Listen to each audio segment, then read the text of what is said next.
Saudi Crown Prince Mohammed bin Salman is currently on a 2-day visit to France, where he's meeting with President Emmanuel Macron. Paris is trying to deepen its ties with Riyadh despite controversy over the relationship and against a backdrop of war in the Middle East. We're going to talk more about this now with our international affairs editor, Philip Turrell, who joins me on the set. First of all, what is France hoping to achieve with this visit? Well, as you can see from those images, one of the first things that France has achieved is to sort of butter MBS up by taking him to the Esports World Cup final yesterday, because he's a big fan of video games. That was something the French realised when they went to Saudi Arabia, the huge room in his palace devoted to playing video games. This is all about computers and playing chess, so he was taking part in that last night. The real business is getting down, they're getting down to the real business today in talks just outside Paris. The most important things on the agenda, I think, are in a communique which came from the Elysee Palace, which said the two leaders will discuss the main topics of regional importance within a framework of close collaboration between France and her partners in the Gulf, with a view to backing stability and peace in the Middle East. That basically encompasses the war in Gaza and the war in Iran. Also, the Strait of Hormuz. I think France is looking for increasing the number of other routes to take oil out of the area without going through the Strait of Hormuz, because that remains blocked as a result of the war in Iran. And there's also going to be today the first meeting of the French-Saudi Strategic Partnership Council. This was established in 2024 when Emmanuel Macron went to Saudi Arabia. What France is trying to do here is to sell its military hardware to Saudi Arabia, which is the second largest importer of arms in the world, particularly Thales anti-radar missiles, which will be handy for shooting down drones coming from Iran.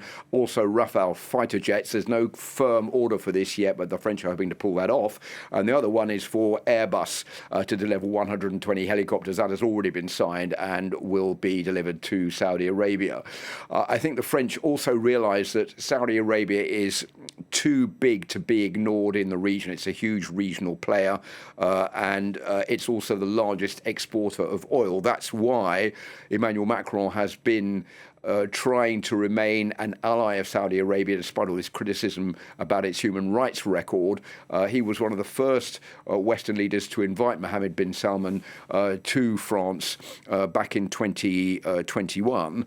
That was just shortly after the murder of Jamal Khashoggi. So that is, I think, what is on the menu today. This is really sort of, you scratch my back, we'll give you international recognition as a country to Saudi Arabia by coming to France, and the Saudis will sign business deals with the French. So, Philip, you mentioned that 2018 killing of the dissident journalist. The French judiciary is investigating that at the moment.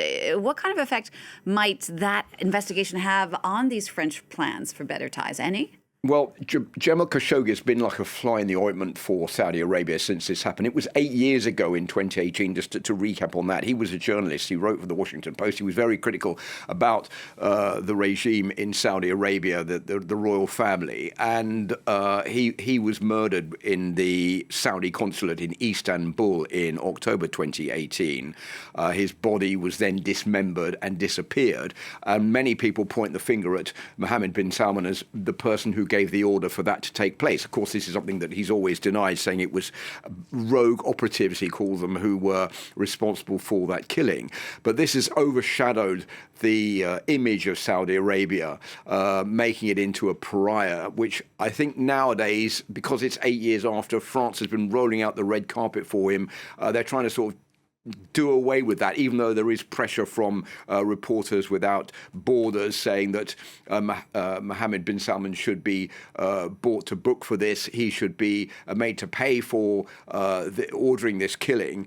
And they are calling on Emmanuel Macron to champion fresh freedom during the talks while the two are meeting today. Whether or not that is going to take place, that remains to be seen. Whether or not Jamal Khashoggi's name is going to be brought up, that also remains to be seen.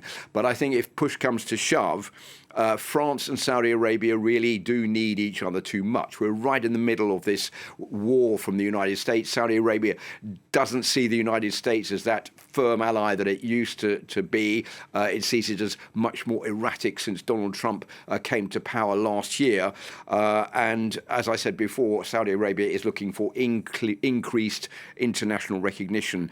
France is looking for increased economic investment. And those two items together mean that any kind of complaint that France will make about Jamal Khashoggi will be very small, if not inexistent. And that will be a big disappointment for all those press freedom groups.